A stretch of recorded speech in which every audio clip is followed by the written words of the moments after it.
En octobre 1896, dans les salons dorés de l'ambassade britannique à Vienne, le prince héritier François Ferdinand d'Autriche agonise sur une table d'opération improvisée. Une balle de revolver, tirée lors d'un attentat anarchiste, s'est logée à quelques millimètres de son cœur dans une position que tous les chirurgiens de l'Empire déclarent inopérable. L'empereur François-Joseph refuse d'accepter cette fatalité et fait appel au seul homme capable de réussir l'impossible. Un chirurgien de 33 ans dont les méthodes défient toute logique médicale.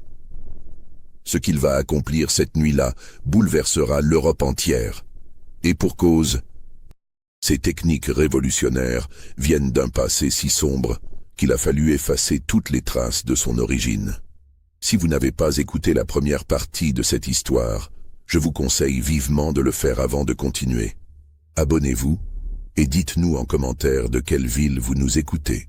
Ce que vous allez entendre maintenant, c'est l'histoire de ce que devient un génie créé par la torture quand il grandit et met ses capacités au service de l'humanité. Mais derrière les succès médicaux les plus spectaculaires de la fin du XIXe siècle, se cache une vérité que même les archives secrètes européennes ont préféré enterrer à jamais.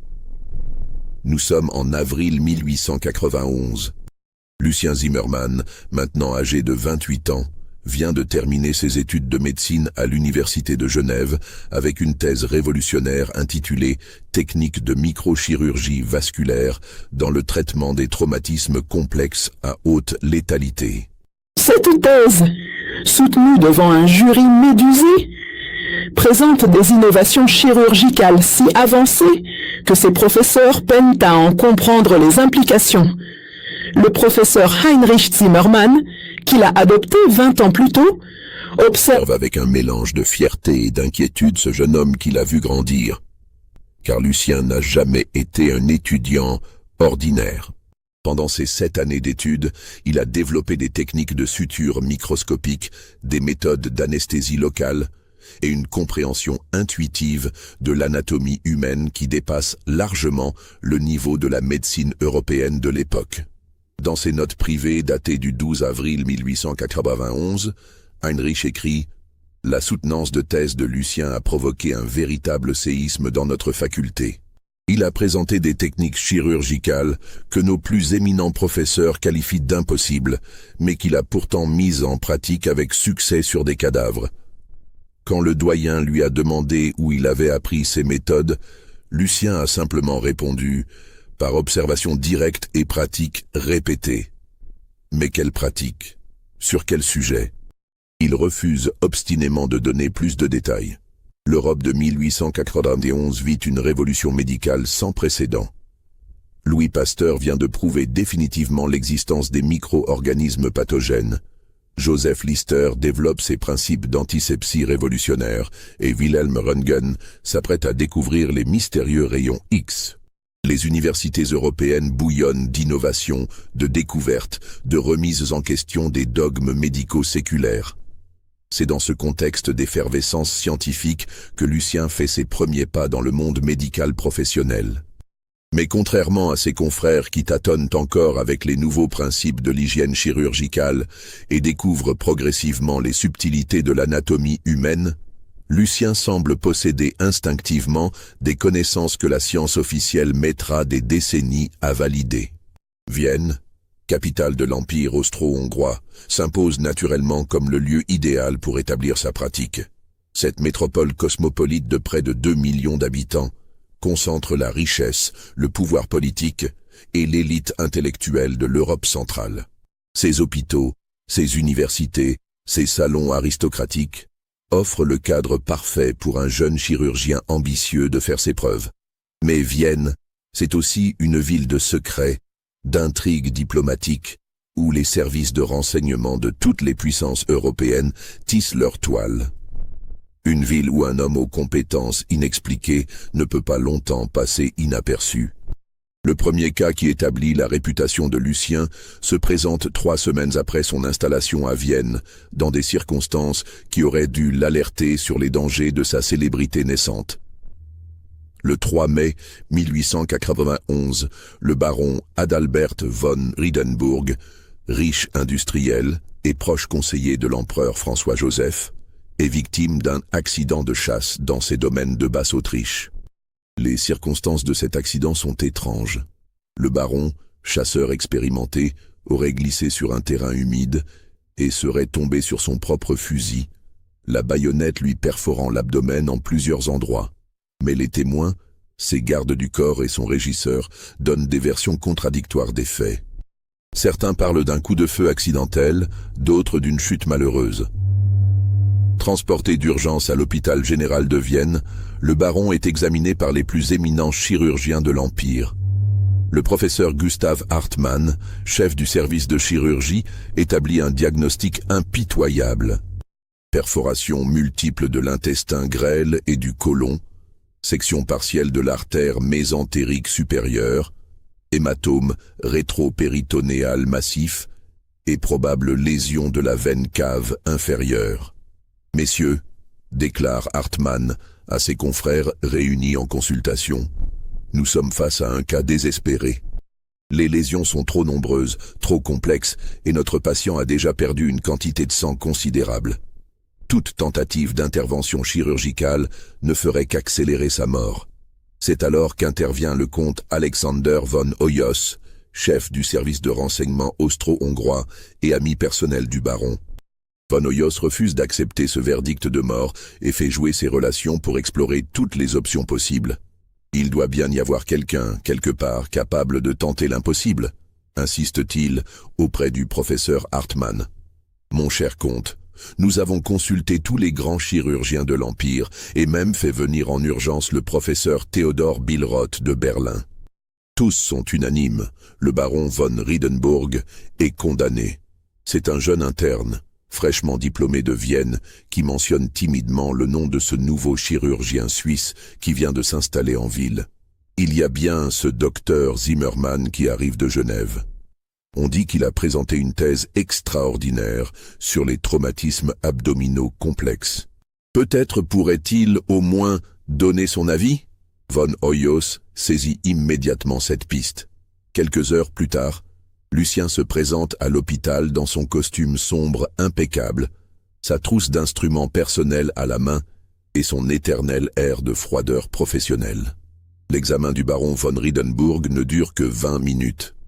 Lucien palpe l'abdomen gonflé, étudie les signes vitaux, observe la coloration de la peau et des muqueuses, puis il se redresse et déclare calmement « Je peux le sauver, mais j'aurai besoin d'opérer immédiatement. » avec un éclairage parfait et des assistants qui suivent mes instructions sans poser de questions. Le professeur Hartmann éclate d'un rire nerveux. Docteur Zimmermann, nous parlons d'une intervention qui nécessiterait au moins 6 heures d'opération, 4 chirurgiens expérimentés et des techniques que nous ne maîtrisons pas encore parfaitement. Vous sortez tout juste de l'université. Justement, répond Lucien avec cette assurance glaciale qui deviendra sa marque de fabrique. Je n'ai pas les mauvaises habitudes de la chirurgie conventionnelle.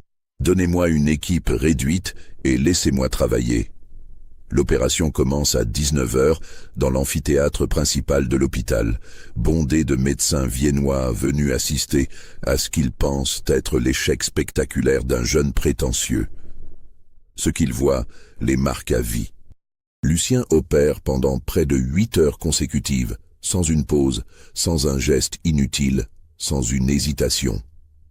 Dès la première incision, il devient évident pour tous les observateurs qu'ils assistent à quelque chose d'exceptionnel. Ces gestes révèlent une maîtrise technique qui dépasse largement celle de chirurgiens ayant 20 ou 30 ans d'expérience. Quand il ouvre l'abdomen du baron et découvre l'ampleur des dégâts, il ne montre aucun signe de surprise ou d'émotion. Au contraire, il semble avoir anticipé exactement ce qu'il allait trouver. Perforation de l'iléon en 3 points, énumère-t-il d'une voix neutre pour ses assistants. Section de l'artère mésentérique au niveau de sa première branche collatérale. Hématome rétropéritonéal de volume moyen, avec probable compression de la veine rénale droite. Contusion hépatique sans rupture capsulaire. Il établit méthodiquement son plan d'intervention. Nous traitons dans l'ordre suivant. D'abord l'hémorragie artérielle pour stabiliser l'hémodynamique, puis les perforations intestinales pour prévenir la péritonite, ensuite l'hématome pour décomprimer les structures vasculaires, enfin la contusion hépatique si nécessaire. Chaque étape de l'intervention révèle des techniques que personne dans l'amphithéâtre n'a jamais vues.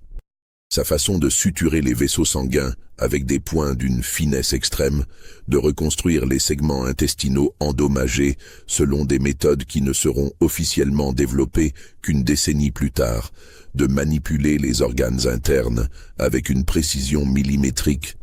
Tout cela révèle une expérience pratique qui semble impossible pour un homme de son âge. Mais ce qui frappe le plus les observateurs, c'est l'aspect presque mécanique de ces gestes. Lucien ne montre aucune émotion face à la complexité de la situation, aucune satisfaction quand il réussit une manœuvre particulièrement délicate, aucune inquiétude face aux complications imprévues. Il traite le corps humain comme un ingénieur réparerait une machine complexe, avec compétence, mais sans aucune trace d'empathie. Le baron von Riedenburg survit. Non seulement il survit, mais il guérit avec une rapidité qui stupéfie tous ses médecins. En 3 semaines, il a retrouvé l'usage complet de ses fonctions digestives. En 6 semaines, il reprend ses activités professionnelles. En 2 mois, il est complètement rétabli, sans aucune séquelle. Le professeur Hartmann, dans son rapport à l'Académie impériale de médecine de Vienne, écrit « J'ai assisté à quelque chose qui défie ma compréhension de la médecine moderne. Ce jeune chirurgien suisse possède une maîtrise technique que je n'ai observée chez aucun de mes maîtres, ni même chez les plus grands noms de la chirurgie européenne. Ses gestes ne trahissent aucune hésitation, aucun doute, comme s'il avait déjà pratiqué cette opération des centaines de fois auparavant. Mais comment est-ce possible pour un homme de 28 ans qui découvre à peine la pratique hospitalière ? Cette première intervention marque le début d'une ascension fulgurante qui va faire de Lucien Zimmermann l'un des chirurgiens les plus recherchés d'Europe, mais aussi l'un des plus mystérieux et des plus inquiétants. Les semaines qui suivent l'opération miraculeuse du baron von Riedenburg transforment radicalement la vie de Lucien. Du jour au lendemain, il passe du statut d'inconnu à celui de célébrité médicale européenne. Les demandes de consultation affluent de toute l'Europe centrale. Et sa modeste consultation de la Ringstrasse ne suffit plus à accueillir tous les patients désespérés qui viennent chercher son intervention. En juillet 1891, grâce à une généreuse donation du baron von Riedenburg, reconnaissant de lui devoir la vie, Lucien acquiert un somptueux hôtel particulier du XVIIIe siècle dans le prestigieux quartier de Döbling. Cette demeure de 3 étages, entourée d'un parc de 2 hectares, devient rapidement la clinique privée la plus luxueuse d'Europe centrale. Mais dès les premiers travaux d'aménagement, l'étrange personnalité de Lucien se révèle dans tous ses aspects troublants. Les ouvriers chargés de transformer les salons en salles d'opération découvrent des exigences qui dépassent largement les standards médicaux de l'époque. Lucien fait installer un système d'éclairage révolutionnaire, des miroirs paraboliques disposés stratégiquement pour concentrer la lumière naturelle sur les tables d'opération, complétés par des lampes à gaz orientables d'une puissance inouïe. Il fait carreler entièrement les murs et les sols avec de la faïence blanche importée de Limoges, créant des surfaces lisses et imperméables qui facilitent le nettoyage mais donnent aux salles d'opération un aspect glacial de laboratoire. Plus troublant encore, il fait aménager au sous-sol une série de pièces mystérieuses que même ses assistants les plus proches ne sont jamais autorisés à visiter. Ces pièces, accessibles uniquement par un escalier privé depuis ses appartements personnels, restent fermées à double tour et ne figurent sur aucun plan de la clinique. La baronne Elisabeth von Seckendorff-Aberdare, l'une de ses premières patientes de prestige, confie dans ses mémoires publiées en 1920 « J'ai été soigné dans les plus grands hôpitaux d'Europe, de Londres à Saint-Pétersbourg, mais jamais je n'avais ressenti un malaise aussi profond qu'en pénétrant dans la clinique du docteur Zimmermann. Tout y était d'un luxe et d'une propreté irréprochable. Les instruments chirurgicaux étincelaient comme des bijoux. Les salles d'opération rivalisaient de modernité avec les meilleurs établissements parisiens. Le personnel était d'une compétence et d'une discrétion exemplaires. Pourtant, quelque chose dans cette perfection même créait un sentiment d'inquiétude. Le docteur Zimmermann lui-même, malgré sa courtoisie irréprochable et sa prestance naturelle, donnait l'impression d'observer ses patients comme un naturaliste étudie des spécimens rares. Il possédait certes une connaissance anatomique stupéfiante et une habileté chirurgicale qui tenait du prodige, mais dans ses yeux d'un bleu perçant, je n'ai jamais perçu la moindre trace de compassion humaine. Cette observation de la baronne von Seckendorf sera répétée par de nombreux autres témoins au fil des années. Tous soulignent la même contradiction troublante. Un chirurgien d'un génie incontestable, capable de sauver des vies que tous ses confrères considèrent comme perdues, mais dont l'humanité semble étrangement absente. Le docteur Franz Kellner, confrère viennois qui assiste régulièrement Lucien lors d'opérations complexes, note dans ses carnets personnels: j'ai eu l'honneur de travailler aux côtés du docteur Zimmermann lors de plus de 50 interventions au cours de cette première année. Son talent dépasse tout ce que j'avais pu imaginer possible en médecine moderne. Il ne se contente pas de guérir ses patients. Il les reconstruit littéralement, réparant des dégâts que la nature elle-même semblait avoir rendus irréversibles. Mais ce qui me trouble le plus, c'est la façon dont il manipule les tissus humains. Il n'y a chez lui aucune des hésitations, aucun des doutes qui caractérisent normalement les chirurgiens face à la complexité du corps humain.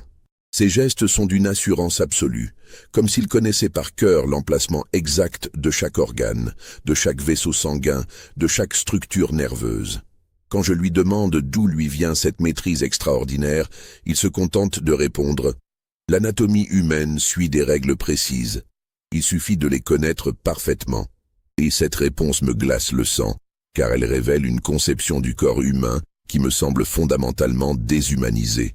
Pour lui, nous ne sommes apparemment que des assemblages d'organes et de tissus régis par des lois biomécaniques. Cette vision purement mécaniste explique peut-être son extraordinaire efficacité chirurgicale, mais elle soulève des questions troublantes sur sa capacité d'empathie envers ses patients. Au fil des mois, d'autres bizarreries s'accumulent autour de la personnalité de Lucien. Ses assistants remarquent qu'il ne dort que 3 ou 4 heures par nuit, passant le reste du temps enfermé dans ces mystérieuses pièces du sous-sol. Ils l'entendent parfois marmonner tout seul, comme s'il s'adressait à des interlocuteurs invisibles, répétant des noms qui ne correspondent à aucun de ses patients actuels. Marie, Pierre, Antoine, Céleste.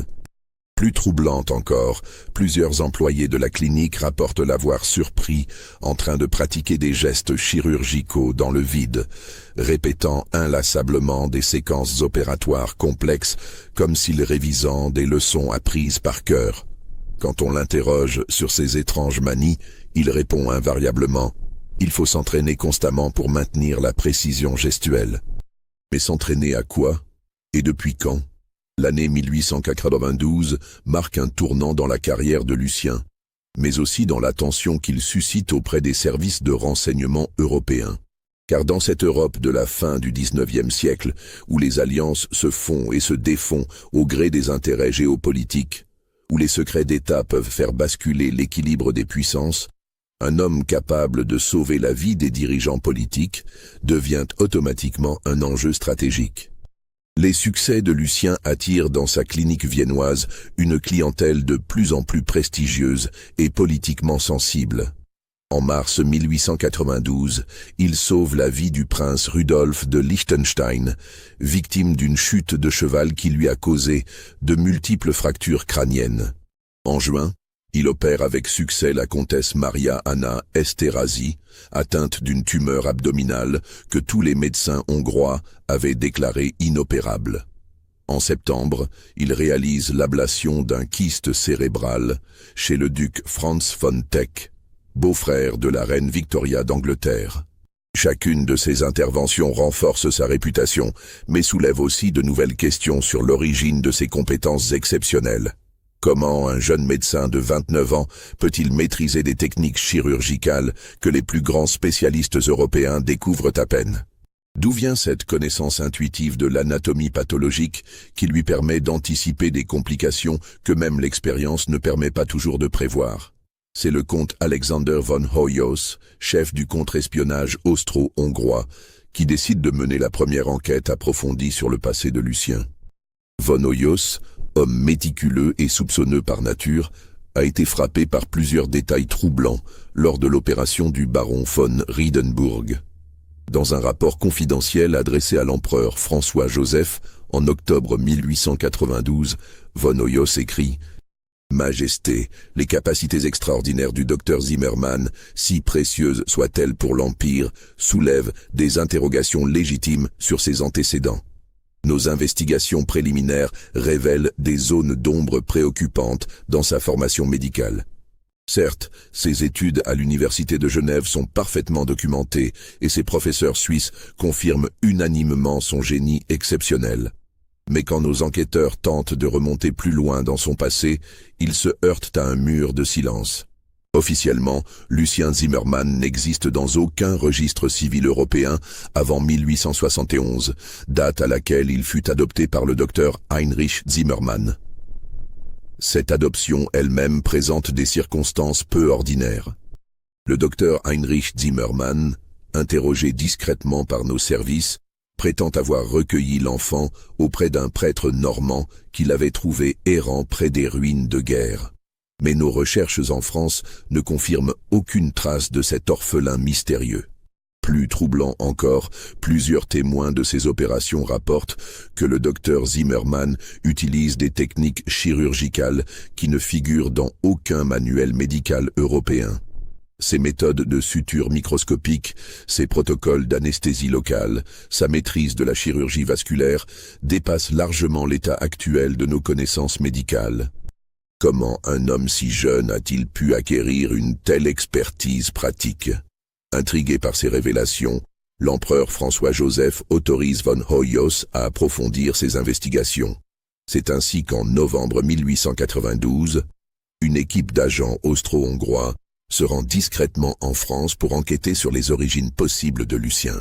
Leurs recherches les mènent d'abord en Normandie, où ils retrouvent effectivement la trace du père Augustin de la Croix, le prêtre qui avait confié l'enfant aux époux Finch en 1871. Mais Delacroix, maintenant âgé de 72 ans et affaibli par la maladie, ne peut leur fournir que des informations fragmentaires. Cet enfant était particulier, leur confie-t-il dans son presbytère de Saint-Martin du Tertre. Il avait des connaissances qui n'étaient pas de son âge. Je me souviens qu'il parlait de médecine comme un docteur expérimenté, qu'il maniait des instruments chirurgicaux avec une habileté troublante. Quand je lui demandais où il avait appris ces choses, il mentionnait toujours un docteur Beaumont qui l'avait formé. Le nom de Beaumont fait tilt dans l'esprit des enquêteurs. Ils poursuivent leurs investigations et découvrent bientôt l'existence du docteur Edmund Finch, qui avait effectivement recueilli l'enfant pendant quelques mois avant son départ pour la Suisse. Mais quand ils se rendent sur l'ancienne propriété des Finch, ils découvrent que le couple est décédé depuis plusieurs années et que leurs archives personnelles ont été mystérieusement détruites dans un incendie en 1889. Seuls quelques témoignages d'anciens voisins confirment la présence, pendant l'hiver 1871-1872, d'un enfant aux capacités médicales inexplicables. C'est en fouillant les archives militaires françaises que les enquêteurs font leur découverte la plus troublante. Dans les dossiers classés « Secret défense » du ministère de la Guerre, ils trouvent plusieurs mentions d'un mystérieux docteur Armand Beaumont qui dirigeait, pendant le siège de Paris, un laboratoire expérimental top secret. Le dossier Beaumont, bien que largement expurgé, révèle l'existence d'un programme de recherche médicale clandestin baptisé « Projet Prométhée ». Ce programme, officiellement destiné à développer de nouvelles techniques chirurgicales d'urgence pour les blessés de guerre, aurait en réalité dérivé vers des expérimentations d'une nature bien plus sombre. Un rapport fragmentaire daté du 15 mai 1871 et signé du général Trochu évoque « nécessité de fermer immédiatement le laboratoire du docteur Beaumont et de détruire tous les documents relatifs au projet Prométhée ». Les accusations portées par les témoins survivants sont d'une gravité exceptionnelle et ne peuvent être rendues publiques sans compromettre définitivement la réputation de l'institution médicale française. Le docteur Beaumont sera considéré comme disparu en mission. Et toute recherche ultérieure à son sujet est formellement interdite par ordre du gouvernement provisoire. Ces découvertes glacent le sang des enquêteurs austro-hongrois. Ils comprennent qu'ils viennent de mettre au jour l'existence possible d'expérimentations médicales d'une nature si abominable que le gouvernement français lui-même a préféré les effacer de l'histoire officielle. Mais surtout, ils réalisent que Lucien Zimmermann pourrait être l'un des rares survivants de ces expériences. Un enfant qui aurait été formé selon des méthodes si traumatisantes qu'elles ont gravé dans son esprit des compétences chirurgicales impossibles à acquérir par les voies normales. Cette hypothèse expliquerait tout. Sa maîtrise technique précoce, sa connaissance intuitive de l'anatomie pathologique, sa froideur émotionnelle face à la souffrance humaine et surtout son refus obstiné de parler de son passé ou de former des disciples. En décembre 1892, von Hoyos décide de confronter directement Lucien avec ses découvertes. Cette confrontation va marquer le début d'une période d'intense tension psychologique pour le chirurgien prodige et révéler des aspects de sa personnalité que même ses proches collaborateurs n'avaient jamais soupçonnés. La confrontation entre le comte von Hoyos et Lucien a lieu le 18 décembre 1892 dans le bureau privé du chirurgien, au premier étage de sa clinique. L'atmosphère est tendue dès les premières minutes de l'entrevue, chacun des deux hommes jaugeant son adversaire avec la méfiance de professionnels habitués au secret d'État. « Docteur Zimmermann », commence von Hoyos en posant sur le bureau une épaisse chemise de documents. Nos services ont mené une enquête approfondie sur vos antécédents. Ce que nous avons découvert soulève des questions délicates concernant votre formation médicale. Lucien, qui examinait des planches anatomiques au moment de l'arrivée du comte, ne lève même pas les yeux de son travail. Monsieur le comte, je ne vois pas en quoi mes antécédents personnels concernent les services de renseignement de l'Empire. Détrompez-vous, docteur. Un homme capable de sauver la vie de nos plus hauts dignitaires devient automatiquement une personne d'intérêt stratégique. Nous avons le devoir de connaître ses motivations, ses alliances et surtout, l'origine de ses compétences exceptionnelles. Von Hoyos ouvre la chemise et en extrait plusieurs documents qu'il dispose méticuleusement sur le bureau. Voyez-vous, nos enquêteurs ont fait une découverte troublante. Il semblerait que vous possédiez des connaissances médicales qui ne figurent dans aucun programme universitaire européen. Certaines de vos techniques chirurgicales ne seront probablement pas développées par la science officielle avant plusieurs décennies. Comment expliquez-vous cela? Pour la première fois, Lucien interrompt son travail et regarde directement son interlocuteur. Von Hoyos remarque que ses yeux d'un bleu perçant semblent soudain traversés par une lueur de... Quoi? De peur? De colère? Impossible à déterminer. Monsieur le comte, j'ai eu la chance de bénéficier d'une formation particulière durant ma jeunesse. Une formation qui m'a donné accès à des méthodes expérimentales que la médecine conventionnelle n'a pas encore validées. Quelle formation? Où? Avec qui? Et pourquoi gardez-vous un tel secret sur cette période de votre existence? Lucien se lève et se dirige vers la fenêtre, tournant le dos à von Hoyos. Pendant de longues secondes, seul le bruit de la circulation viennoise trouble le silence du bureau.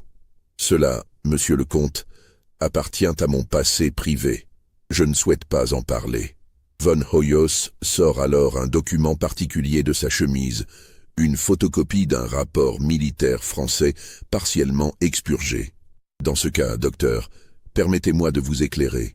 Nos enquêteurs ont découvert l'existence d'un certain docteur Armand Beaumont, qui dirigeait, pendant le siège de Paris en 1871, un laboratoire expérimental secret. Ce Beaumont menait des recherches sur ce qu'il appelait l'apprentissage chirurgical par conditionnement précoce, utilisant comme assistants des enfants orphelins qu'il formait selon des méthodes peu orthodoxes. Lucien se fige à la fenêtre. Von Hoyos remarque que ses épaules se raidissent imperceptiblement. Selon nos informations, ces enfants développaient des capacités chirurgicales extraordinaires, mais au prix de traumatismes psychologiques considérables. Le laboratoire a été fermé en urgence au printemps 1871, ses archives détruites et Beaumont lui-même a disparu. Mais quelques enfants auraient survécu et auraient été discrètement placés dans des familles européennes sous de fausses identités. Le comte se penche vers Lucien, qui lui tourne toujours le dos. « Dites-moi, docteur, connaissez-vous le nom d'Armand Beaumont ?» La réaction de Lucien est immédiate et troublante. Ses mains, qui reposaient sur l'appui de la fenêtre, se crispent violemment. Von Hoyos entend distinctement le bruit de ses articulations qui craquent sous la tension. « Je ne vois pas de qui vous parlez », répond Lucien d'une voix qui s'efforce de rester neutre, mais où perce une note d'émotion que Von Hoyos n'avait jamais entendue auparavant. « Vraiment ? Pourtant, un témoin français nous a certifié qu'un enfant trouvé près de Meulan en 1871 mentionnait constamment ce nom de Beaumont. Un enfant aux cheveux châtains, aux yeux bleus, âgé d'environ 8 ans et possédant des connaissances médicales inexplicables pour son âge. » Lucien se retourne brusquement et Von Hoyos découvre avec surprise un visage transformé. L'habituelle froideur clinique du chirurgien a disparu, remplacée par une expression de vulnérabilité et de souffrance qui le rajeunit de 20 ans. « Que voulez-vous de moi ?» demande-t-il d'une voix blanche. « La vérité, docteur, rien d'autre que la vérité. Car si nos soupçons sont exacts, si vous êtes effectivement l'un de ces enfants formés par Beaumont, alors votre existence même constitue la preuve vivante d'expérimentations qui ont défié toutes les lois de l'humanité civilisée. » Von Hoyos range ses documents et se lève. « Réfléchissez, docteur Zimmermann. Nous ne sommes pas vos ennemis. Au contraire, l'Empire a tout intérêt à protéger un homme de votre valeur. Mais pour vous protéger efficacement, nous devons connaître exactement ce contre quoi nous vous protégeons. » Après le départ du comte, Lucien reste seul dans son bureau, en proie à une agitation qu'il n'avait plus connue depuis des années. Les barrières mentales qu'il avait soigneusement érigées pour contenir ses souvenirs d'enfance commencent à s'effriter sous la pression de cette confrontation avec son passé. Cette nuit-là, pour la première fois depuis son installation à Vienne, Lucien ne descend pas dans ces mystérieuses pièces du sous-sol pour ses séances d'entraînement nocturnes. Au lieu de cela, il reste prostré dans son fauteuil, revivant malgré lui les images qu'il avait réussi à enfouir. Le laboratoire souterrain de Beaumont, les cris des autres enfants, la terreur constante de finir de l'autre côté de la table. Les jours suivants voient un changement subtil mais perceptible dans le comportement de Lucien. Ses assistants remarquent qu'il devient plus nerveux, plus irritable. Ses gestes, habituellement d'une précision mécanique parfaite, trahissent parfois de légères hésitations. Plus troublante encore, ils l'entendent marmonner plus fréquemment ces noms mystérieux, Marie, Pierre, Antoine, Céleste, Antoine. C'est dans ce contexte de fragilité psychologique croissante que se présente le cas qui va définitivement établir sa réputation européenne, mais aussi précipiter sa chute. L'attentat contre l'archiduc François-Ferdinand d'Autriche. Le 12 octobre 1896, l'archiduc François-Ferdinand, héritier du trône austro-hongrois, inaugure une exposition industrielle à Vienne quand un jeune anarchiste serbe tire 2 coups de revolver dans sa direction. La première balle ricoche sur une décoration métallique de son uniforme, mais la seconde l'atteint à la poitrine, se logeant dangereusement près du péricarde dans une position que tous les chirurgiens de l'Empire déclarent inopérable. Transporté d'urgence à l'ambassade britannique, territoire neutre où les médecins peuvent travailler sans interférence politique, l'archiduc agonise tandis que les plus éminents praticiens de Vienne se succèdent à son chevet. Le professeur Gustav Hartmann, le docteur Hermann Nothnagel et même le célèbre Theodor Billroth, appelé en urgence de Berlin, établissent tout le même diagnostic désespérant. La balle s'est logée entre le ventricule droit et l'artère pulmonaire, dans une zone anatomique si délicate que toute tentative d'extraction provoquerait une hémorragie massive et une mort certaine. L'empereur François-Joseph, informé de la situation par télégraphe chiffré, refuse d'accepter cette fatalité. Dans un message personnel adressé au comte von Hoyos, il ordonne « Faites appel au docteur Zimmermann. S'il y a un homme capable de sauver mon héritier, c'est lui. » Lucien arrive à l'ambassade vers 11 heures du soir, accompagné de sa trousse d'instruments personnels et de 2 assistants triés sur le volet. L'atmosphère dans les salons dorés de l'ambassade est électrique. Diplomates de toute nationalité, ministres austro-hongrois, généraux en grande tenue se pressent dans les couloirs, attendant des nouvelles qui peuvent changer le cours de l'histoire européenne. Car si l'archiduc meurt, c'est toute la succession de la double monarchie qui est remise en question, avec des répercussions géopolitiques incalculables. Quand Lucien pénètre dans le salon de réception transformé en chambre de patient, il découvre François Ferdinand conscient, mais affaibli, le teint livide, la respiration courte et irrégulière. L'archiduc, âgé de 33 ans, le regarde avec une lueur d'espoir dans ses yeux fatigués. « Docteur Zimmermann », murmure-t-il d'une voix rauque, « on dit que vous accomplissez des miracles. J'espère que c'est vrai, car j'ai encore beaucoup à faire pour cet empire. » Lucien commence son examen avec la minutie qui le caractérise, mais ses collaborateurs remarquent immédiatement quelque chose d'inhabituel dans son comportement. Au lieu de la froideur clinique habituelle, il manifeste une émotion palpable face à la situation critique de son patient. Ses gestes, toujours précis, semblent chargés d'une urgence qu'il n'avait jamais observée auparavant. L'examen révèle la complexité terrifiante du cas. La balle, un projectile de calibre 7,65 mm, a pénétré la poitrine par le 5e espace intercostal droit, fracturé une côte, traversé le poumon sans le perforer complètement, et s'est arrêté contre la cloison interauriculaire du cœur. Elle exerce une pression constante sur les structures cardiaques, provoquant une arythmie dangereuse et une insuffisance circulatoire progressive. « Puis-je opérer, docteur ?» demande anxieusement le comte von Hoyos, présent à titre officiel. Lucien reste silencieux pendant de longues minutes, palpant délicatement le thorax de l'archiduc, écoutant les bruits du cœur avec son stéthoscope, évaluant mentalement les risques et les chances de succès. Puis il lève vers l'assistance un regard déterminé. « Oui, mais ce sera l'opération la plus délicate de ma carrière. J'aurai besoin d'un éclairage parfait, de 4 assistants choisis par moi, d'un silence absolu pendant l'intervention, et de la garantie que personne ne viendra troubler mon travail, quelles que soient les nouvelles de l'extérieur. Vous aurez tout ce que vous demanderez, répond von Hoyos. L'empereur en personne l'a ordonné. Les préparatifs durent 2 heures. Le salon de réception de l'ambassade est entièrement transformé en bloc opératoire de fortune. 15 lampes à gaz et à pétrole sont disposées stratégiquement autour d'une table de marbre recouverte de draps stérilisés, créant un éclairage uniforme et puissant. Les murs sont tendus de linge blanc pour réfléchir la lumière et le sol recouvert de tapis persans pour absorber les bruits de pas. L'opération commence à 1h du matin le 13 octobre 1896. Dans les couloirs de l'ambassade, une 50aine de dignitaires attendent en silence, conscients d'assister peut-être à un moment historique. Ce qui se déroule dans le salon opératoire dépasse tout ce que les assistants de Lucien avaient pu imaginer. Le chirurgien semble habité par une inspiration qui transcende ses capacités habituelles.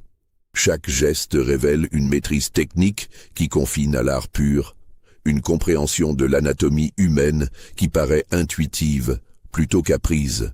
L'incision thoracique pratiquée par Lucien est d'une précision millimétrique, évitant avec une exactitude troublante chaque vaisseau sanguin majeur, chaque ramification nerveuse importante. Il semble connaître par cœur l'anatomie spécifique de l'archiduc, comme s'il avait déjà exploré ce corps particulier. Mais le plus impressionnant, c'est la technique révolutionnaire qu'il emploie pour atteindre la balle. Au lieu d'ouvrir largement le thorax selon les méthodes conventionnelles, ce qui aurait provoqué un traumatisme majeur, il pratique une série de petites incisions calculées qui lui permettent d'introduire ses instruments selon des angles impossibles. Où avez-vous appris cette approche ? Chuchote le docteur Notnagel, qui assiste à l'intervention avec une fascination mêlée d'incrédulité. Je l'ai développé pour des cas similaires, répond Lucien sans quitter des yeux son travail, ses mains manœuvrant avec une dextérité surnaturelle, une pince articulée de sa conception. Des cas similaires, mais docteur, ce type de blessure cardiaque par projectile est rarissime. Comment avez-vous pu acquérir une expérience suffisante pour développer une technique si spécialisée? Lucien ne répond pas immédiatement. Mais tandis qu'il guide délicatement sa pince vers le projectile logé près du cœur de l'archiduc, des souvenirs affluent malgré lui. Il revoit les prisonniers du laboratoire de Beaumont, les exercices de précision où il fallait extraire des corps étrangers introduits volontairement à des emplacements critiques pour tester les limites de la résistance humaine. Il revoit les mains expertes du docteur Beaumont guidant les siennes, lui enseignant ces techniques que la médecine officielle considérerait comme impossibles. L'expérience s'acquiert de diverses manières, finit-il par répondre d'une voix neutre. L'important est de savoir l'utiliser quand il le faut. L'extraction de la balle dure 1h30. Lucien travaille avec une concentration absolue, manœuvrant ses instruments selon des angles complexes pour contourner les structures vitales. À plusieurs reprises, le cœur de l'archiduc s'arrête pendant quelques secondes sous l'effet de la manipulation, provoquant des sueurs froides chez tous les témoins. Mais à chaque fois, Lucien parvient à relancer l'activité cardiaque par des manœuvres de réanimation d'une précision sidérante. Quand il extrait enfin le projectile déformé et referme les multiples incisions avec des sutures d'une finesse extrême, l'archiduc François-Ferdinand respire normalement. Son teint reprend des couleurs, son pouls redevient régulier et ses constantes vitales se stabilisent dans les normes acceptables. L'opération se termine à 5 heures du matin. Lucien, épuisé mais satisfait, annonce à l'assistance médusée « Son Altesse impériale est sauvée. Elle pourra reprendre ses fonctions dans 3 semaines sans aucune séquelle. » Cette prédiction se révèle exacte. L'archiduc François-Ferdinand guérit avec une rapidité qui stupéfie tous ses médecins, reprenant effectivement ses activités officielles 22 jours après l'attentat, comme si rien ne s'était passé. Cette intervention fait de Lucien l'homme le plus célèbre d'Europe. Les journaux de toutes les capitales relatent en détail cette opération impossible. Et sa réputation dépasse désormais largement les cercles médicaux pour atteindre le grand public. Mais cette célébrité attire aussi sur lui une attention qu'il redoute et réveille des fantômes qu'il espérait avoir définitivement enterrés. C'est 3 mois après l'opération de l'archiduc, par une soirée pluvieuse de janvier 1897, qu'un événement va définitivement basculer l'existence de Lucien. Un homme se présente à sa clinique, refusant de donner son nom au personnel de réception et se contentant de dire qu'il vient pour une affaire concernant le docteur Beaumont et les enfants de Paris. Ces mots magiques suffisent à faire remonter immédiatement l'information jusqu'à Lucien, qui, malgré sa répugnance à évoquer ce sujet, ordonne qu'on fasse monter l'inconnu dans son bureau privé. L'homme qui pénètre dans le sanctuaire personnel de Lucien ne ressemble à aucun de ses patients habituels. Vêtu d'un manteau de laine râpé et coiffé d'un chapeau usé par les intempéries, il a le visage buriné d'un ancien militaire et les mains calleuses d'un homme habitué au travail manuel. Malgré sa mise modeste, il se déplace avec la prestance d'un soldat aguerri et observe le luxueux bureau de Lucien avec un regard qui ne laisse rien échapper. « Docteur Zimmermann », commence-t-il d'une voix rauque marquée par l'émotion, ou devrais-je plutôt vous appeler par votre vrai prénom, Lucien, car c'est bien sous ce nom que vous étiez connu dans le laboratoire du docteur Beaumont, n'est-ce pas ? Lucien, qui s'était préparé à nier toute connaissance de cette période, se trouve désarçonné par la précision de cette interpellation. Comment cet homme peut-il connaître des détails si spécifiques sur une époque de sa vie qu'il s'efforce d'oublier depuis 25 ans ? L'inconnu se présente sous le nom de sergent-major Henri Morvan, ancien infirmier militaire qui a servi dans les hôpitaux parisiens pendant le siège de 1870-1871. Son récit, livré avec une émotion contenue mais palpable, plonge Lucien dans un abîme de souvenirs douloureux qu'il croyait avoir définitivement enfouis. « J'étais là-bas », poursuit Morvan en posant sa casquette sur ses genoux, pas comme participant au expérience, Dieu merci, mais comme témoin involontaire, mais comme... Mon service consistait à apporter les fournitures médicales dans les sous-sols de l'hôpital Saint-Antoine, à évacuer les déchets, et parfois à transporter les corps vers la morgue. J'ai vu ce qui se passait dans ce laboratoire souterrain. J'ai vu ce que Beaumont faisait à ses enfants. L'ancien militaire sort de sa poche intérieure un petit carnet de cuir noir, taché et usé par les années, mais encore parfaitement lisible. Lucien reconnaît immédiatement cet objet. C'est le type de carnet que Beaumont distribuait à tous ses assistants pour qu'ils notent leurs observations cliniques. « Reconnaissez-vous ceci ?» demande Morvan en posant le carnet sur le bureau. C'est le journal personnel de Marie Dubois, une petite fille de 7 ans qui était avec vous dans le laboratoire. Elle me l'avait confié la veille de sa disparition, en me demandant de le remettre à ses parents si elle ne revenait pas de la leçon spéciale que lui avait préparée le docteur Beaumont. Lucien sent ses jambes se dérober sous lui. Marie, la petite Marie aux cheveux blonds bouclés et aux yeux verts, sa compagne de captivité, celle qui était si douée pour les opérations digestives complexes, celle qui essayait de le consoler quand il faisait des cauchemars, celle qui partageait avec lui ses maigres rations de pain quand la faim devenait trop forte. « Elle est morte ?»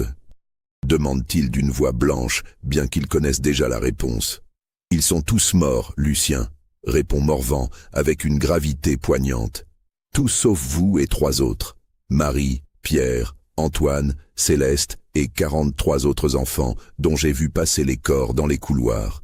Beaumont les a tués un par un quand ils ne correspondaient plus à ses critères de performance ou quand il avait besoin de nouveaux matériaux d'étude pour ses expériences de limites physiologiques. » Morvan ouvre délicatement le carnet de Marie et commence à lire d'une voix brisée par l'émotion. 12 mars 1871. Le docteur Beaumont a dit que je progressais très bien dans mes études anatomiques. Aujourd'hui, il m'a fait pratiquer une laparotomie exploratrice sur un monsieur qui avait participé aux troubles de la commune. Le monsieur pleurait et disait qu'il avait des enfants, mais le docteur Beaumont m'a expliqué qu'il ne fallait pas l'écouter, que c'était un ennemi de la France et que c'était pour apprendre à sauver nos soldats. J'ai fait exactement comme il m'avait montré. J'ai ouvert le ventre là où il fallait pour voir les organes. Après, le monsieur était tout calme et ne parlait plus. Le docteur Beaumont était content de moi et m'a donné un bonbon à la menthe. 20 mars 1871. Pierre ne voulait pas faire l'opération sur la dame aujourd'hui. Il disait que c'était trop méchant et qu'il voulait rentrer chez lui. Alors le docteur Beaumont s'est mis très en colère. Il a dit que Pierre n'avait pas encore compris l'importance de nos études pour la science française. Il l'a fait allonger sur la table à la place de la dame. Pierre criait très fort et appelait sa maman. Mais le docteur Beaumont a dit qu'il fallait que nous regardions tous pour comprendre ce qui arrive aux mauvais élèves. Il m'a donné les instruments et m'a dit de montrer que j'avais bien retenu les leçons sur l'anatomie thoracique. J'ai dû faire ce qu'il demandait, sinon j'allais finir comme Pierre. 25 mars 1871. Aujourd'hui, c'était mon tour de montrer au docteur Beaumont que j'avais bien appris toutes mes leçons. Il m'a emmené dans la salle spéciale du fond, celle où il y a les grands bassins en métal. Il y avait là une dame attachée sur la table, et le docteur Beaumont m'a donné un petit couteau très pointu. Il m'a dit d'aller très doucement, de bien observer chaque réaction, et de noter tout dans mon carnet pour que la science puisse progresser. La dame me regardait avec des grands yeux mouillés, mais le docteur Beaumont m'a rappelé que si je n'obéissais pas parfaitement, je finirais à sa place. Alors, j'ai fait tout ce qu'il demandait, même quand la dame ne bougeait plus. Lucien ne peut plus supporter cette lecture. Il se lève brusquement, renverse sa chaise et se dirige vers l'armoire où il conserve ses alcools médicaux. Il saisit une bouteille d'éther pur et en avale une gorgée directement au goulot, sous le regard inquiet de Morvan. L'alcool brûle sa gorge et sa poitrine, mais c'est une douleur physique qu'il préfère à la souffrance psychologique que lui infligent ses souvenirs ressurris. Car il se souvient maintenant de tout. De la façon dont Beaumont les manipulait en leur faisant croire qu'ils participaient à une mission patriotique, de la terreur constante qui les habitait tous, de la compétition malsaine qu'il avait instaurée entre eux pour survivre, et surtout de sa propre transformation progressive d'enfants innocents en instruments de torture raffinés. « Pourquoi » articule-t-il difficilement, ses yeux embués par les vapeurs d'éther. « Pourquoi me raconter tout cela maintenant ?» Pourquoi venir remuer ces souvenirs après tant d'années? J'ai reconstruit ma vie, j'aide les gens, je sauve des vies. Morvan referme doucement le carnet de Marie et regarde Lucien avec une expression qui mélange la pitié et une détermination farouche. Parce que Beaumont n'est pas mort, Lucien, il est toujours vivant. Et il continue. Ces mots frappent Lucien comme un coup de masse en pleine poitrine. Beaumont vivant? Impossible. Le laboratoire avait été fermé par ordre gouvernemental, les archives officiellement détruites, l'homme lui-même porté disparu et présumé mort depuis plus de 25 ans. Je l'ai retrouvé l'année dernière, poursuit Morvan d'une voix sourde. Il dirige maintenant un institut de recherche médicale avancée dans les Alpes suisses, près de la frontière avec l'Italie. Officiellement, il travaille sur de nouvelles techniques de chirurgie reconstructive pour les blessés de guerre et les accidents industriels. Officieusement, l'ancien militaire sort de la poche de son manteau une série de photographies floues, visiblement prises en cachette depuis une position éloignée. Malgré leur qualité médiocre, elles révèlent clairement un complexe de bâtiments modernes, nichés dans un paysage alpin spectaculaire. Il a recommencé, Lucien, avec de nouveaux enfants. Des orphelins qu'il fait venir de toute l'Europe sous prétexte de leur offrir une éducation médicale d'exception et un avenir brillant dans les sciences. Regardez attentivement cette photo. Morvan pointe du doigt une image qui montre la cour centrale du complexe. On y distingue un groupe d'une vingtaine d'enfants en blouse blanche impeccable, manipulant des instruments chirurgicaux sophistiqués sous la supervision d'un homme âgé aux cheveux blancs et à la barbe soigneusement taillée. Lucien sent son cœur s'arrêter. Malgré les années écoulées, malgré le vieillissement naturel, il reconnaît immédiatement cette silhouette patricienne, cette façon particulière de se tenir droit, cette gestuelle caractéristique pour diriger ses élèves. Armand Beaumont, âgé de 72 ans mais visiblement toujours actif, perpétuant ses abominations dans un nouveau laboratoire avec une nouvelle génération de victimes innocentes. « Que voulez-vous de moi ?» demande Lucien d'une voix étranglée par l'émotion. « Votre aide pour l'arrêter définitivement. » Vous êtes le seul survivant adulte qui ait réussi à échapper à son emprise et à construire une nouvelle vie respectable. Vous êtes aussi le seul à posséder les connaissances techniques nécessaires pour comprendre exactement ce qu'il fait à ses enfants et témoigner de façon crédible devant les autorités internationales. Morvan se penche vers Lucien avec une urgence palpable, ses mains tremblant légèrement sous l'effet de l'émotion. « Mais il faut faire vite, docteur. » Mes informateurs à l'intérieur de l'Institut m'ont appris que Beaumont prépare quelque chose de considérable.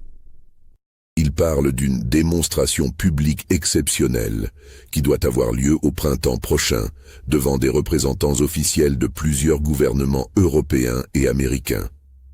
Une démonstration grandeur nature des capacités chirurgicales extraordinaires de ces nouveaux assistants médicaux. Une démonstration, répète Lucien, sentant un frisson glacial lui parcourir l'échine.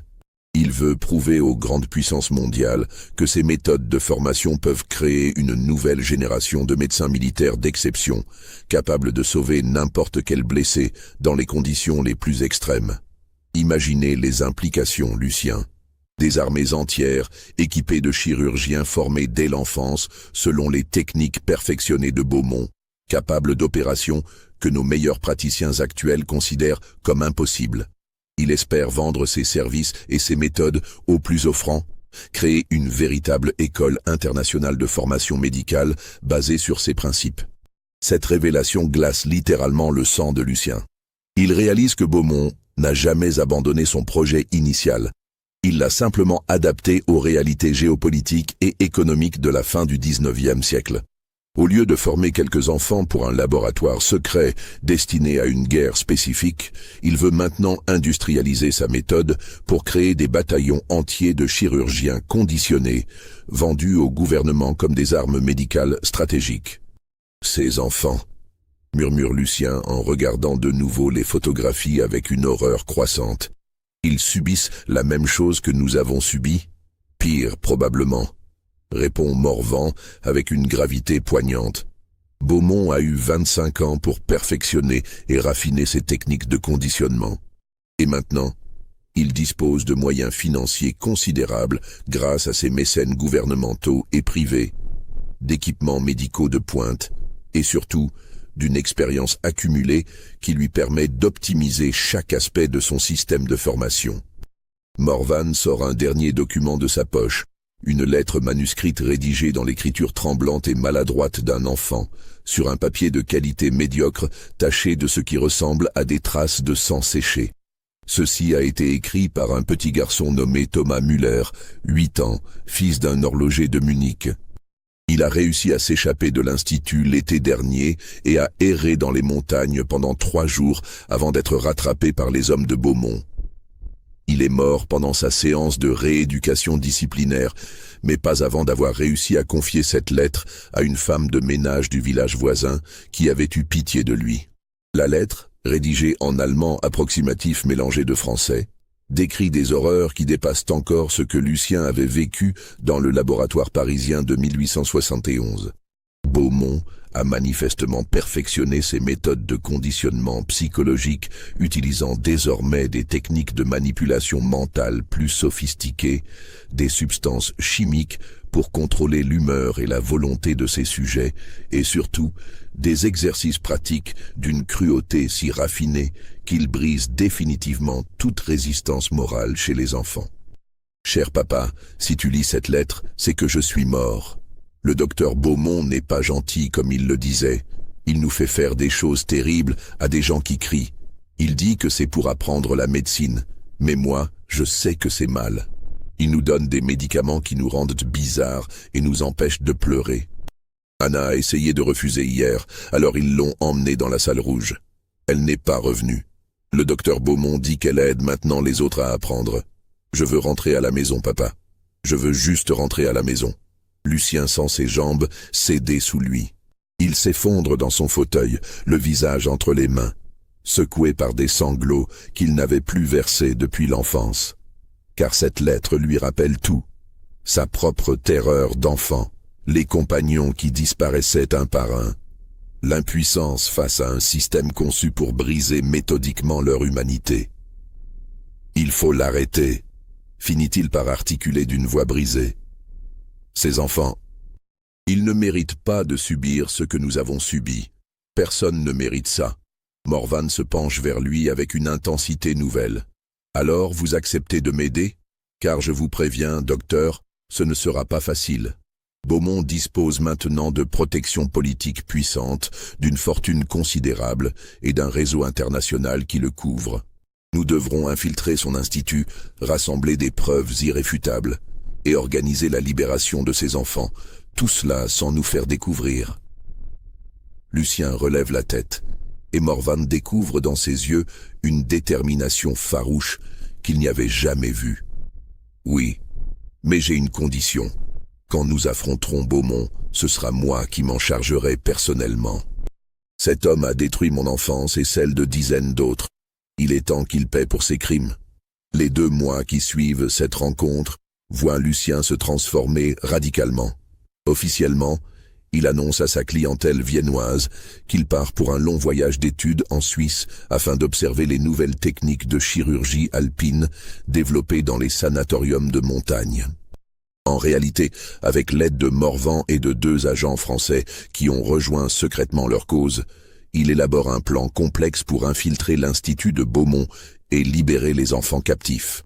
Cette préparation exige de Lucien qu'il plonge consciemment dans ses souvenirs les plus traumatisants pour identifier tous les détails qui pourraient l'aider à comprendre les méthodes actuelles de Beaumont.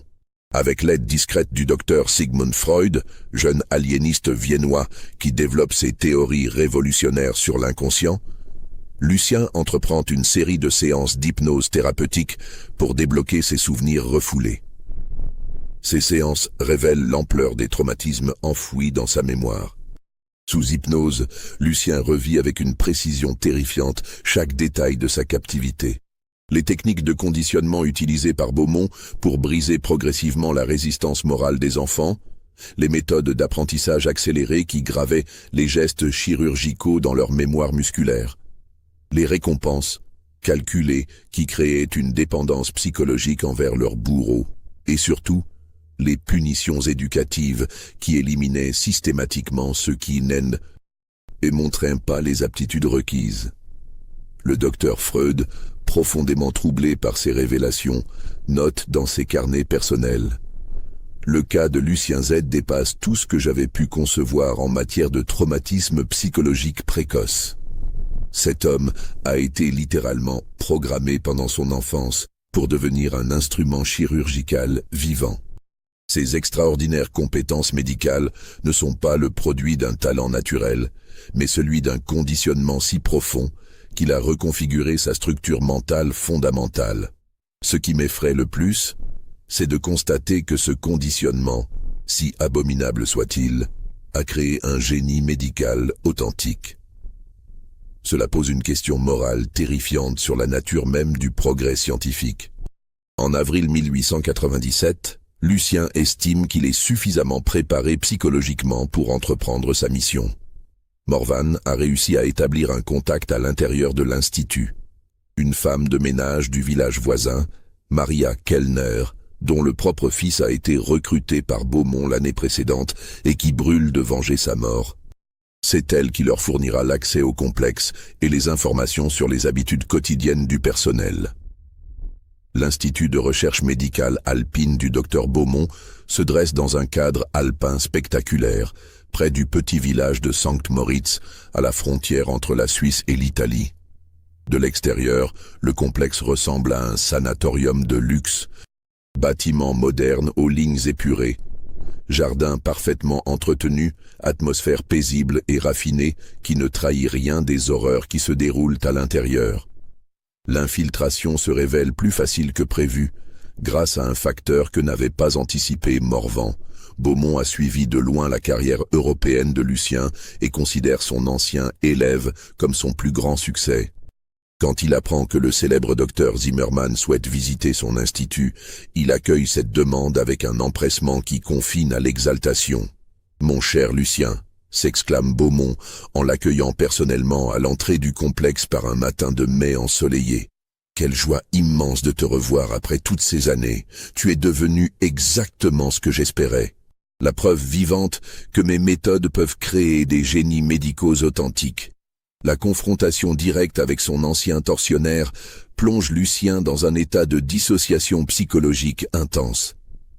D'un côté, l'adulte accompli qu'il est devenu éprouve une haine viscérale pour cet homme qui a détruit son enfance et celle de dizaines d'autres innocents. De l'autre, l'enfant conditionné qui survit toujours quelque part en lui ressent malgré tout une forme de respect craintif, presque filial, pour celui qui lui a enseigné tout ce qu'il sait de la médecine. Beaumont, maintenant âgé de 73 ans, a remarquablement bien vieilli. Grand, élégant, la barbe soigneusement taillée et les yeux d'un bleu perçant qui n'ont rien perdu de leur intensité hypnotique, il dégage toujours cette aura d'autorité intellectuelle et de charisme personnel qui lui permettait de manipuler si efficacement ses victimes. « Viens », lui dit-il en passant un bras paternel autour de ses épaules. « Je vais te montrer mes nouveaux progrès. Tu vas être émerveillé par ce que j'ai accompli depuis notre séparation. J'ai transformé tes anciens camarades d'apprentissage en véritables méthodes scientifiques reproductibles. » La visite de l'Institut révèle l'ampleur terrifiante de l'évolution des techniques de Beaumont. Les installations sont d'un luxe et d'une modernité saisissants. Salle d'opération équipée des derniers perfectionnements techniques, laboratoire doté d'instruments de précision importés d'Allemagne, bibliothèque médicale contenant les ouvrages les plus récents de toute l'Europe. Mais c'est en découvrant les enfants actuellement en formation que Lucien mesure véritablement l'horreur de la situation. Les 23 pensionnaires de l'Institut, 17 garçons et 6 filles, âgés de 6 à 12 ans, évoluent dans le complexe avec une discipline militaire parfaite, vêtus de blouses blanches immaculées, les cheveux impeccablement coiffés, le regard vide d'expression. Ces enfants ne ressemblent plus à des enfants. Ils se déplacent avec la précision mécanique d'automates, parlent d'une voix monocorde dénuée d'émotion, et observent tout autour d'eux avec l'attention froide de scientifiques expérimentés.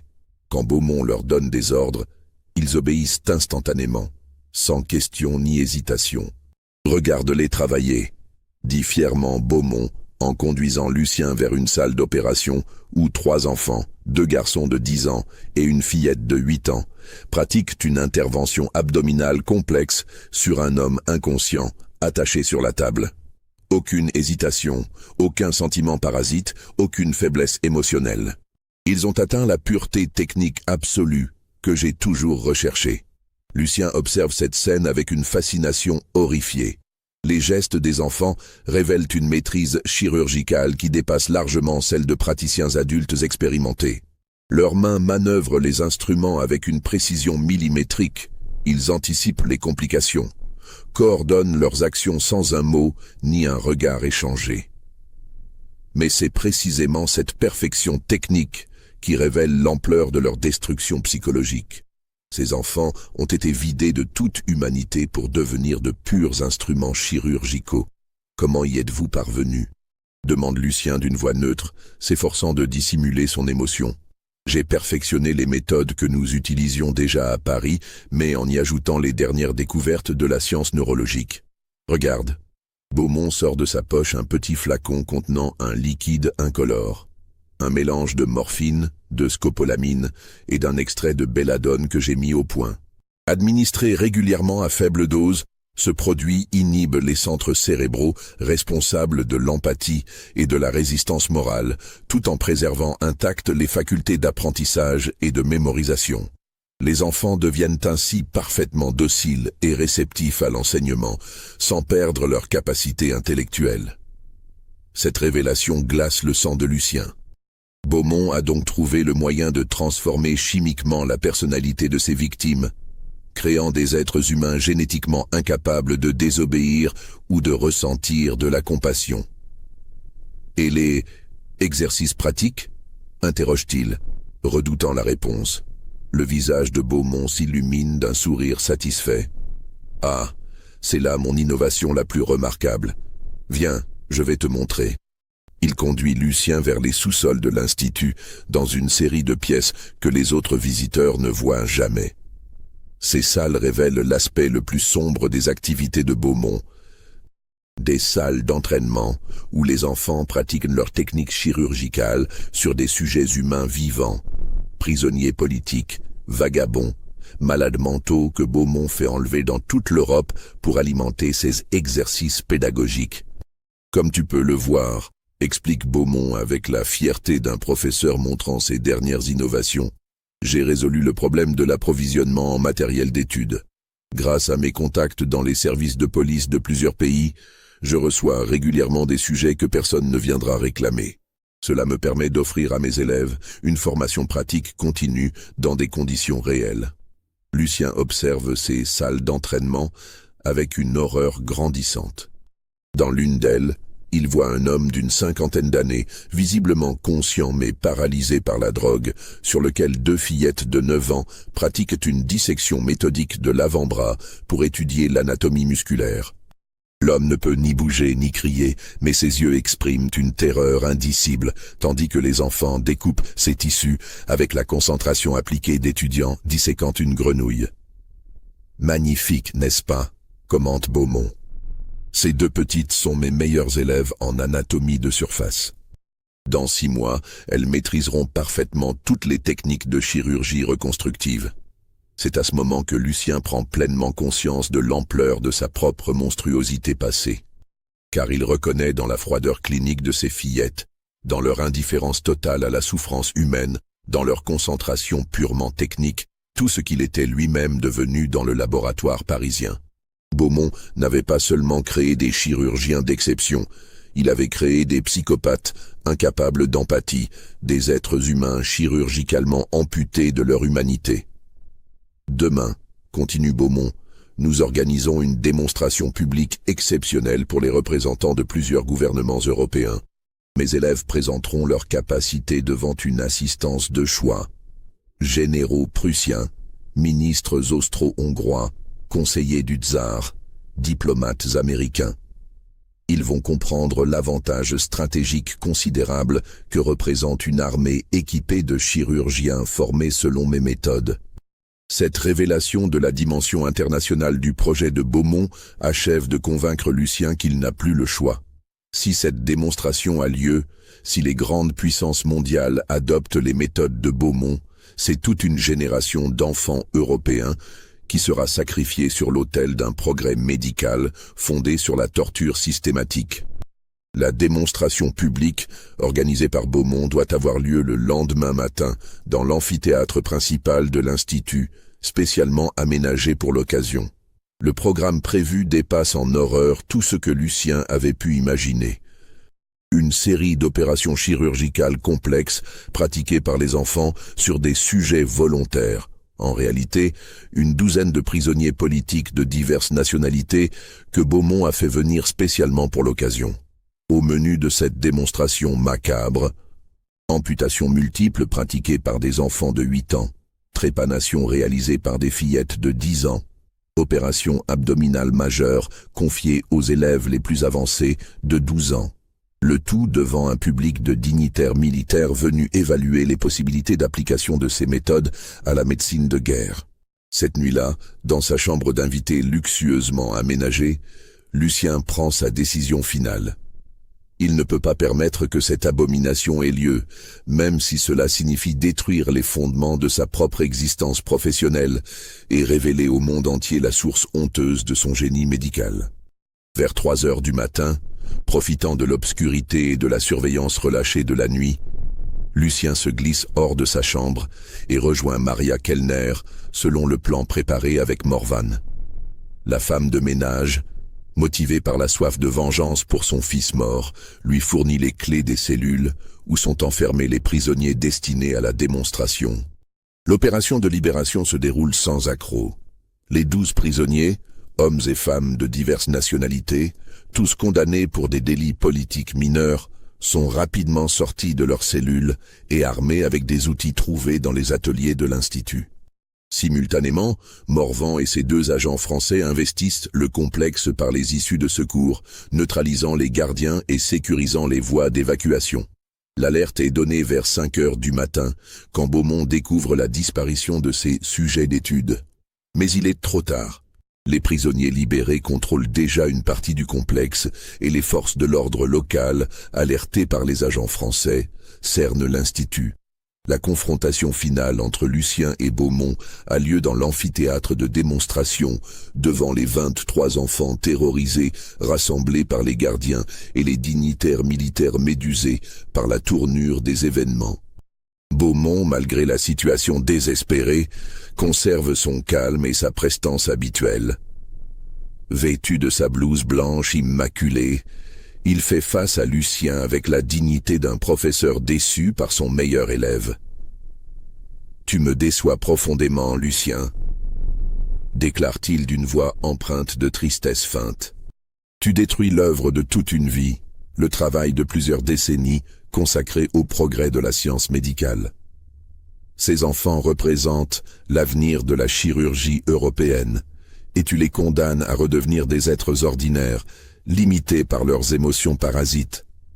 Ces enfants représentent 25 ans de torture systématique, répond Lucien, un revolver à la main, sa voix tremblant sous l'effet d'émotions longtemps refoulées. Vous avez détruit leur humanité comme vous avez détruit la mienne. Vous avez transformé des innocents en monstres incapables d'aimer. Je vous ai donné des capacités que vous n'auriez jamais pu acquérir autrement. Rétorque Beaumont avec une véhémence soudaine. Regardez ce que vous êtes devenu, le plus grand chirurgien d'Europe. Vos mains ont sauvé des milliers de vies. Sans mon enseignement, vous seriez resté un orphelin insignifiant mort dans l'anonymat le plus complet. Je suis devenu un génie incapable d'empathie, un prodige médical privé d'âme humaine. Je peux sauver n'importe quelle vie, mais je suis incapable d'aimer, incapable de pleurer, incapable de ressentir autre chose qu'une satisfaction purement intellectuelle devant mes succès. Vous n'avez pas créé un chirurgien, vous avez créé un automate sophistiqué programmé pour imiter l'humanité. Lucien se tourne vers les enfants qui assistent à cette confrontation avec leurs yeux vides d'expression. Regardez-les. Regardez ce que vous en avez fait. Ce ne sont plus des enfants, ce sont des machines biologiques programmées pour obéir. Ils ne joueront jamais, ne riront jamais, n'aimeront jamais. Vous avez volé leurs âmes pour en faire vos instruments. Leurs âmes. Beaumont éclate d'un rire méprisant. Qu'est-ce que l'âme face au génie? Qu'est-ce que l'amour face à la capacité de sauver des vies? Ces enfants accompliront des miracles que vos collègues humains ne pourront jamais égaler. Ils repousseront les limites de la médecine, ils vaincront la mort elle-même, au prix de leur propre mort psychologique. Et maintenant, je vais vous empêcher de créer d'autres victimes. Lucien lève son arme, mais sa main tremble. Car malgré sa haine, malgré sa révolte, une partie de lui, cette partie conditionnée dans l'enfance, continue de voir en Beaumont une figure d'autorité quasi paternelle. C'est alors qu'intervient un événement inattendu. L'une des fillettes, une enfant de 9 ans aux cheveux blonds qui rappelle étrangement Marie Dubois, s'avance vers Lucien et lui tend un scalpel. « Monsieur le docteur, dit-elle d'une voix mécanique, si vous voulez arrêter la souffrance, il faut couper à la source. C'est ce que nous a enseigné le maître Beaumont. » Cette phrase, prononcée avec l'innocence apparente d'un enfant mais révélant la monstruosité de son conditionnement, donne à Lucien la force nécessaire pour surmonter ses dernières hésitations. Le coup de feu qui tue Armand Beaumont résonne dans l'amphithéâtre comme le glas d'une époque. L'homme qui avait terrorisé des dizaines d'enfants, qui avait transformé la médecine en instrument de torture, qui avait voulu industrialiser la destruction de l'innocence, s'effondre dans sa blouse blanche maintenant tachée de sang. Mais en détruisant Beaumont, Lucien détruit aussi quelque chose d'essentiel en lui-même. Dans les semaines qui suivent la fermeture de l'Institut et l'arrestation de ses complices, il découvre avec horreur que ses capacités chirurgicales exceptionnelles s'amenuisent rapidement. Privé des automatismes que lui avait inculqués son conditionnement d'enfance, délivré des réflexes de survie qui guidaient inconsciemment ses gestes, Lucien ne parvient plus à reproduire les prouesses techniques qui avaient fait sa réputation. Ses mains, autrefois d'une précision mécanique parfaite, se mettent à trembler pendant les opérations. Sa connaissance intuitive de l'anatomie humaine s'estompe, remplacée par les hésitations normales d'un praticien qui doit réfléchir à chaque geste. En libérant les enfants de Beaumont, il s'est également libéré lui-même de son conditionnement. Mais cette liberté a un prix terrible, la perte de ce qui faisait de lui un chirurgien d'exception. En octobre 1897, après une série d'opérations ratées qui ternissent gravement sa réputation, Lucien prend la décision de fermer définitivement sa clinique viennoise. Il confie ses derniers patients à d'autres chirurgiens, liquide ses biens, et disparaît de la scène médicale européenne aussi soudainement qu'il y était apparu. Les enfants libérés de l'Institut de Beaumont sont discrètement pris en charge par les services sociaux français et suisses, mais leur réinsertion dans la société normale s'avère extrêmement problématique. Contrairement à Lucien, qui avait été recueilli assez jeune pour conserver une partie de son humanité naturelle, ces enfants ont été conditionnés plus profondément et plus longtemps. Leur réhabilitation nécessite des années de soins psychiatriques intensifs et certains ne retrouveront jamais une existence véritablement normale. Lucien, quant à lui, choisit l'exil volontaire. En décembre 1897, il embarque sur un navire à destination de l'Amérique du Sud, emportant avec lui ses dernières économies et le poids écrasant de ses souvenirs. Pendant 10 ans, il mène une existence errante à travers l'Argentine et le Chili, travaillant comme médecin de campagne dans des régions reculées où sa réputation européenne ne l'a pas suivi. Cette décennie d'exil lui permet progressivement de retrouver une forme de paix intérieure. Débarrassé de la pression de sa célébrité, libéré des automatismes de son conditionnement, il réapprend lentement à pratiquer la médecine avec empathie plutôt qu'avec une froide perfection technique. Ces nouveaux patients, gauchos blessés par des accidents de travail, mineurs victimes d'éboulements, femmes en couches dans des villages isolés, enfants malades dans des familles pauvres, n'attendent pas de lui des miracles chirurgicaux. Ils ont simplement besoin d'un médecin humain, capable de compassion autant que de compétences techniques. C'est auprès d'eux que Lucien découvre enfin ce qu'est vraiment la médecine. Non pas un art de manipulation technique des corps humains, mais un service désintéressé rendu à des êtres souffrants.